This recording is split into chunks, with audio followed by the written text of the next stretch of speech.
Hello again, everyone. This is Sienna from Dragon Trail Interactive. Thank you for joining us for today's briefing on the novel coronavirus and its impact on Chinese outbound tourism. On the agenda today, we'll first look at the latest updates and the most important information to know about this virus and what restrictions on international travel from China have been put in place. We'll then examine how tourism brands around the world are reacting in their B2B and B2C communications with some best practice examples. We'll finish by looking forward into the coming weeks and months to let you know what you might expect and what we would advise you to do during this period. At the end, we'll have time to answer any questions that you still have. Please feel free to ask these at any point during the webinar by using the Q&A button, which you should see on your Zoom control panel. Please do use the Q&A button instead of the chat, as the Q&A button puts all the questions in a queue where we can make sure that we see and answer them at the end of the webinar, whereas they tend to get lost in the chat.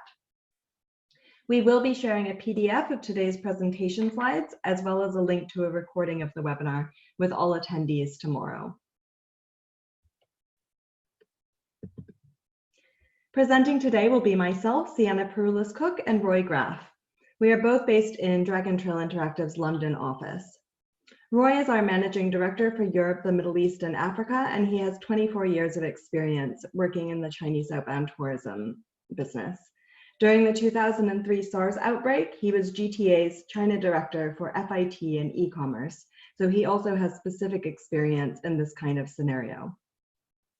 As Associate Director of Communications for Dragon Trail, my work is largely focused on education and tracking market trends for Chinese outbound tourism and digital platforms in China. I publish weekly articles and reports on these topics on the Dragon Trail website, present our monthly webinars, and run our social media accounts on LinkedIn, Facebook, and Twitter. Roy and I are also co-authors of the 2019 Industry Handbook, China, the Future of Travel.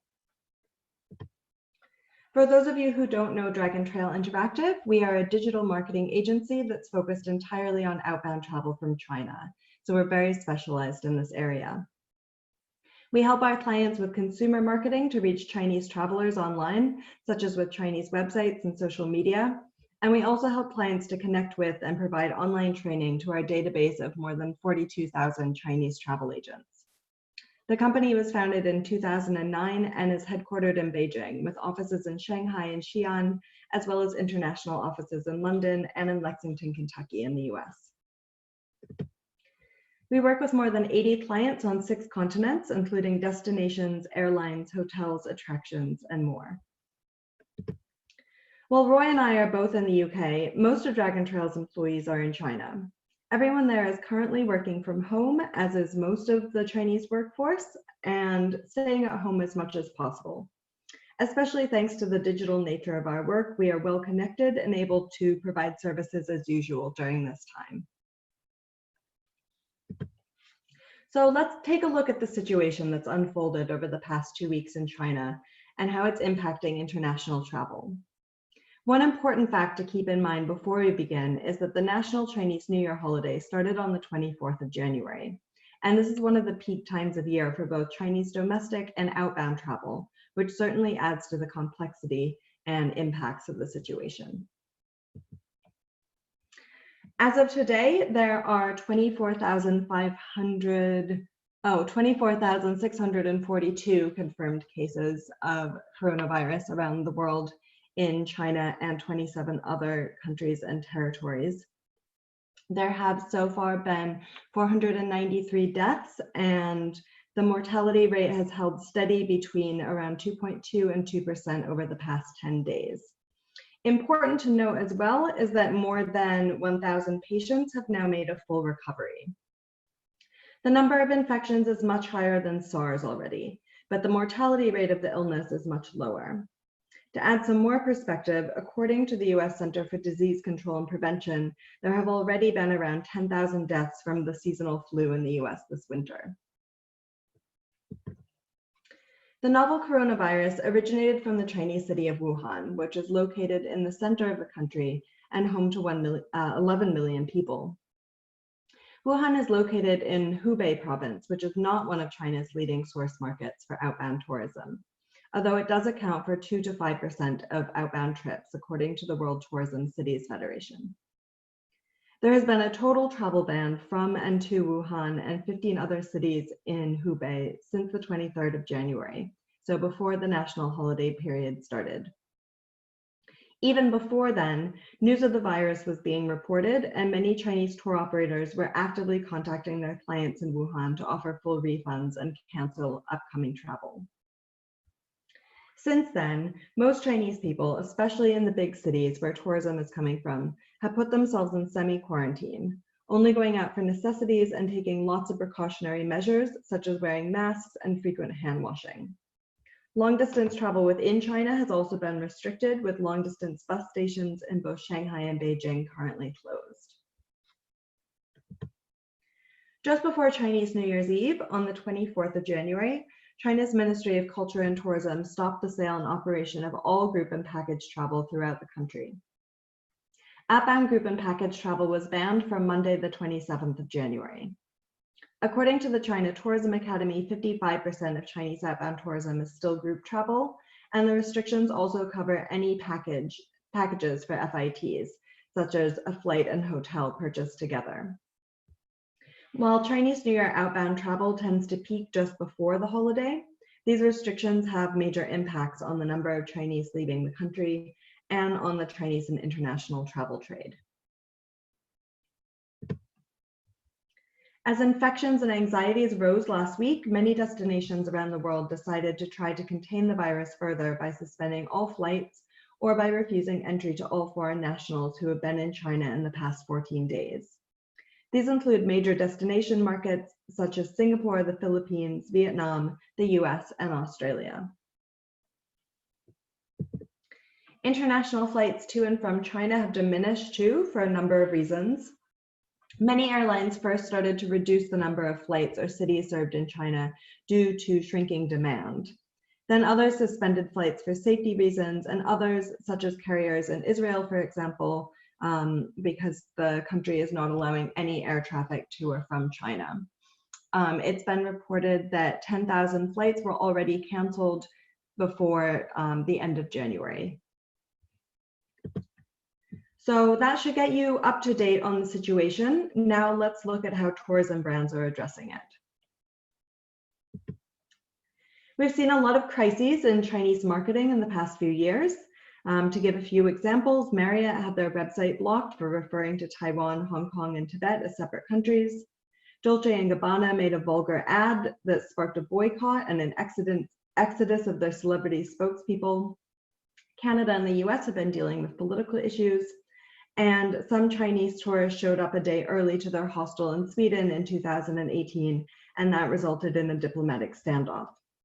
The response from tourism boards and brands during many of these situations is to stop doing all marketing and just wait for everything to blow over. I don't know that that's ever the ideal approach, but in this particular crisis, it's absolutely the opposite of what you want to do. Since 2017, Dragon Trail has been tracking travel brands' account performance on WeChat, which is China's most important mobile app and social media platform. Looking at the first 4 weeks of January, we can see an increase in the number of articles posted towards the end of the month from destinations, airlines, and attractions. Apart from cruise lines, which had canceled their cruises departing from China by the 4th week of January, all of the other account categories saw a significant increase in views towards the end of January. Of course, part of this could be due to the fact that everyone is stuck at home now, looking at their phones a lot, but it also shows increased attention to content published by travel brands, much of which address topics such as cancellations, refunds, and safety. We'll be able to add in data from the last week of January starting today, and in the next week or so, we will be publishing a full analysis on our website of this WeChat data and what it tells us. So one style of article that a lot of destinations have published on WeChat is an informational piece that lets Chinese travelers in your destination know what medical and other resources are available to them and what to do if they feel unwell. The tone of these articles is very friendly, welcoming, and caring, and the response has been very good. The articles have generally all received more than the average views for content posted by those accounts, as well as very positive comments from readers. Here's one case study to look at in more detail. VisitBritain posted this letter to the Chinese travel trade on the tourism board's WeChat account yesterday. The letter praises China's response to the coronavirus and assures tour operators and travel agents that they will help minimize financial losses from cancellations, which, as you might imagine, will be very big and severely impact the Chinese travel trade. The letter is also very welcoming to visitors from China, and it's signed by the CEO of VisitBritain. In 2019, VisitBritain got an average of around 3,500 views per post on WeChat. This letter had more than 13,300 views within hours of being posted. The comments are also all extremely positive, thanking VisitBritain and speaking positively about visiting the country. What's great about the letter too is that it managed to reach and have a positive impact on consumers and the trade all at the same time. Another good example of B2C marketing during this crisis is the Tourism Authority of Thailand. Thailand is one of the top destinations for Chinese outbound tourists, and the Chinese market is obviously extremely important to them. The Tourism Authority of Thailand's head office filmed a short video of support in Mandarin and shared it on Weibo. They also donated medical supplies to Wuhan and posted about this on Weibo too, which will leave a very positive impression. Of course, it's not just about being friendly. Travelers have a lot of uncertainty and practical concerns right now. Hotels and airlines in particular have shared all of their information on cancellations and refunds on social media, and those that are offering free cancellations or changes have been especially well received. The Chinese travel trade is incredibly hard hit by this virus and the ensuing travel bans and restrictions, and any support you can give them now is not likely to be forgotten in the future once everything recovers. The China Association of Travel Services published an open letter on the 26th of January, asking tourism businesses around the world for their support in issuing refunds for canceled trips. New Zealand has been very proactive in giving unconditional refunds and letting the travel trade know about all of the New Zealand businesses that have agreed to do this. Please keep in mind that the tourism industry is also going to have to do some damage control in relation to the coronavirus outbreak. Over the weekend, Chinese university students were assaulted both in the UK and in Germany in incidents related to the virus. There are also growing reports of xenophobia and racism against Chinese and other East Asian people all around the world. Tourism businesses are often the first and most important interactions for foreign visitors, and it's crucial that we remain supportive and welcoming at this time. One other issue to bring up as an example is the Danish cartoon that was published last week, replacing the stars in the Chinese flag with the virus. In China, there are particularly strict rules about portraying and respecting the national flag, so this image is really shocking to a Chinese audience. Moreover, it is gravely insensitive considering that people are scared, sick, and even dying. And it helps to perhaps provoke and encourage the kind of anti-Chinese sentiment that results in assaults like we saw in Europe this past weekend. The Danish Prime Minister has defended the newspaper and the cartoon, and it's unfortunately the tourism industry that may have to pay the price. We've seen Chinese travel trade professionals saying they will never go to Denmark now, not to mention consumers. So these are some examples of why it's so important to maintain communications and be proactive at this time. I'm now going to hand over to Roy Graff to discuss what we should expect and do in the coming weeks and months. Thank you, Sienna, and thank you all for being here and responding to our call for a webinar at such short notice. We feel this is a very fast-moving situation, and we're currently in the middle of the crisis. So what we are trying to do here is help you think of the recovery plan and to try and figure out what kind of actions you can take and start taking now and plan to take in the near future to prepare for the inevitable bounce back. The prospects for recovery are good because the government in China took very resolute steps to contain the virus, and many other countries around the world have also taken steps to contain it and to prevent it from spreading internationally. In the short term, this does mean that tourism from China is basically non-existent. So many airlines have canceled their flights, are not flying. A lot of countries are also not issuing visas and not allowing people from China to visit. So that's going to have a very devastating impact on travel agents in China, on the suppliers, on retailers. And I think we need to be also, as an industry, it's important to work with governments and support the travel agents in China. In terms of like waiving cancellation fees and offering flexible terms for future bookings. Now, we're looking at the Labor Day holiday in May, which is the next time that there will be a longer stretch of holiday. It's very likely that as the weather warms up, the flu season will be finished and the flu will not be as infectious.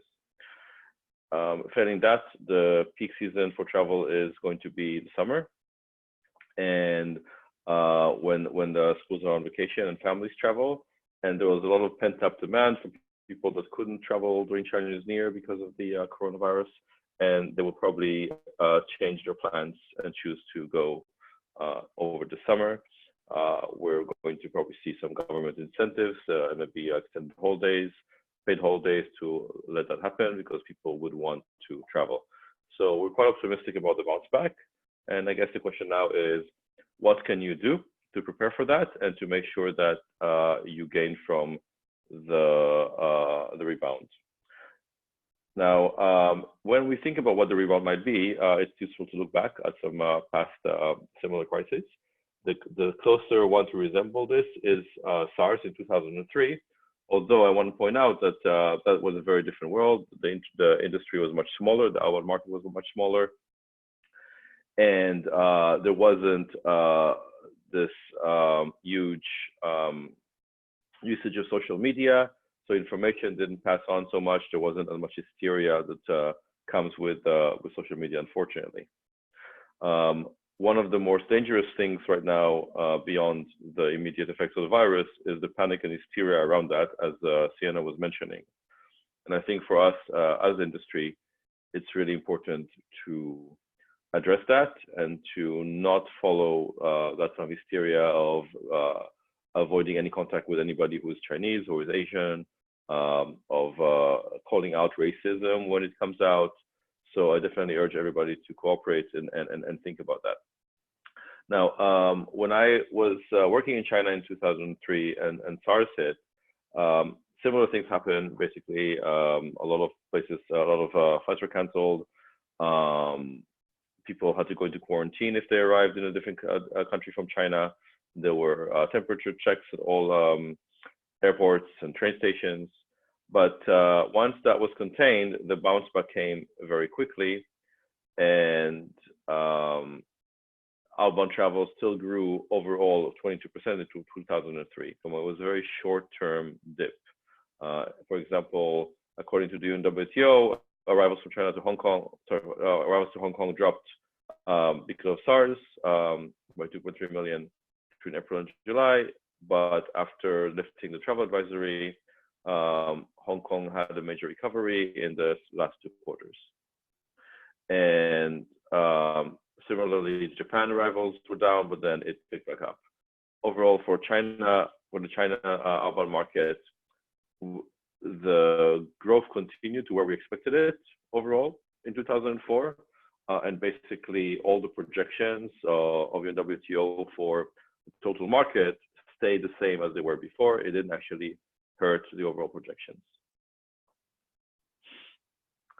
So let's talk practicality. What can you do now when you have your existing platforms, WeChat channels, Weibo, website, blog, etc.? Should you continue promoting?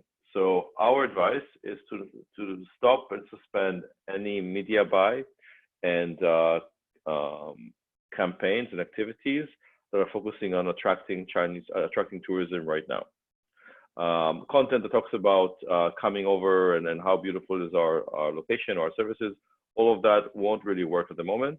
But it's still important to stay active, to publish content, probably at a lesser degree, lesser extent, but the content itself should focus on practical information, advice, helping people with figuring out how to amend, cancel, change their dates for travel and for packages.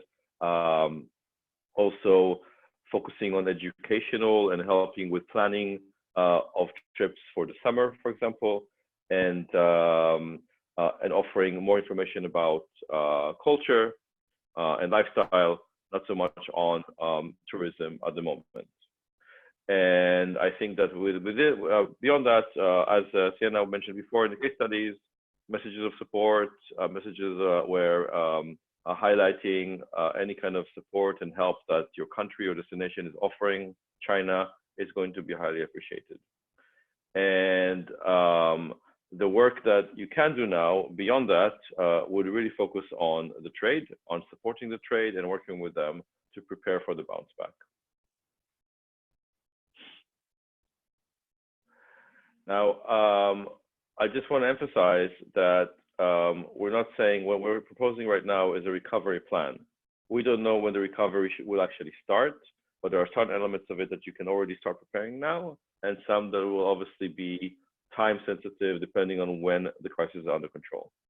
We recommend a 3-phase recovery strategy that will focus on supporting the travel agents who are at the moment pretty much all working from home and obviously don't have any actual bookings to process and to work with.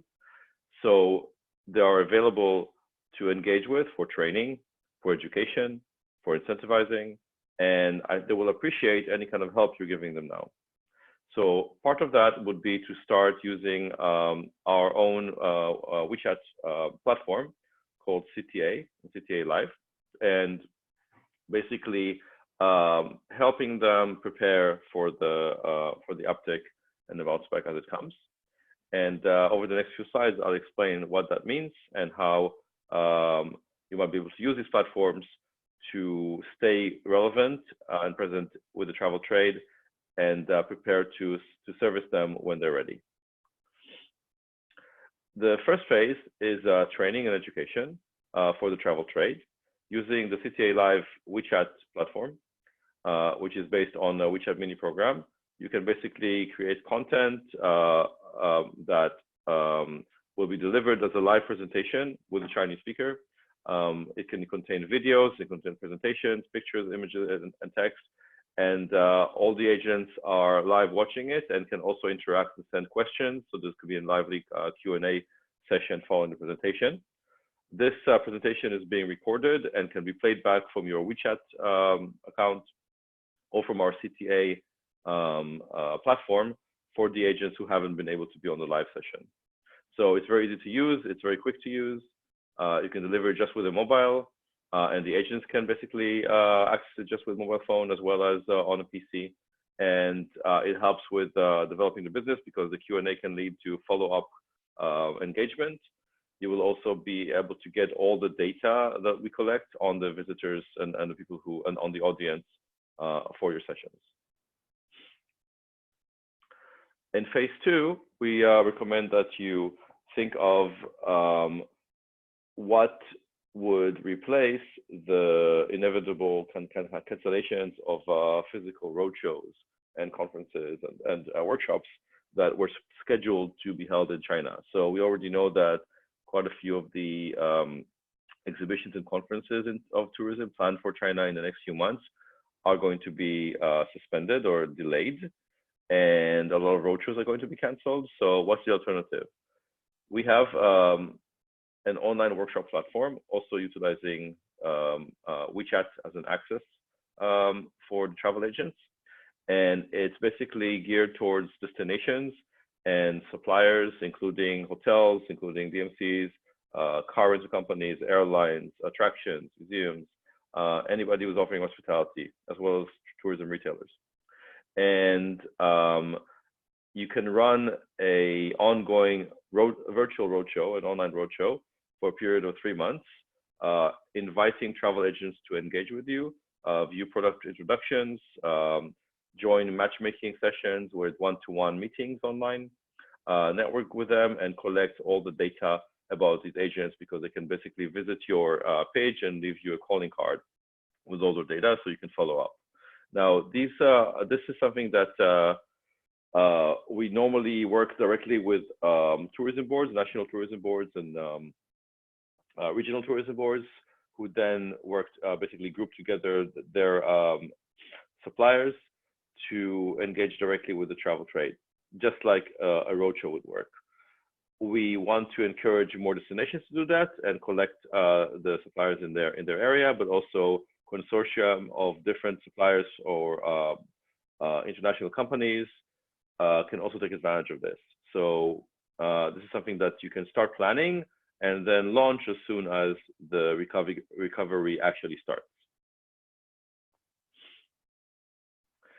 Now, there is also an opportunity to leverage WeChat as a selling platform using our patented developed pop-up stores.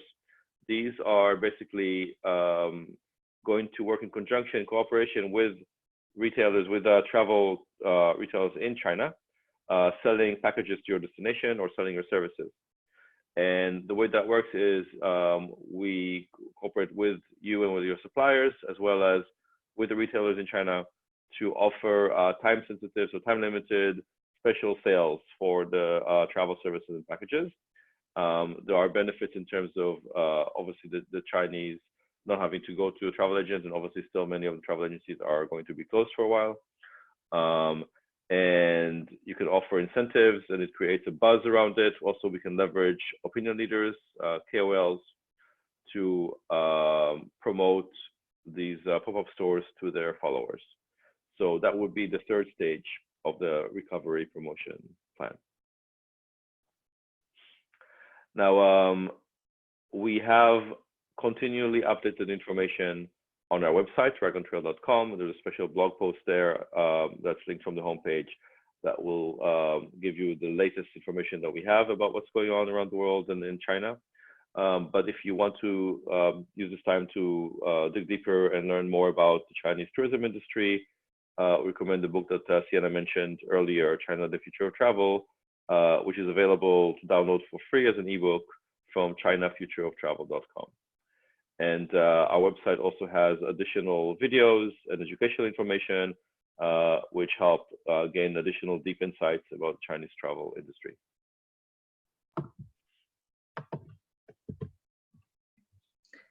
Thanks, Roy. Before we move on to the Q&A section, I'd like to just tell you about another webinar that we have coming up on Tuesday, the 18th of February. And in this webinar, we'll be examining tourism brands' performance on Chinese social media platforms WeChat and Weibo in 2019, with takeaways on the most popular topics and content strategies.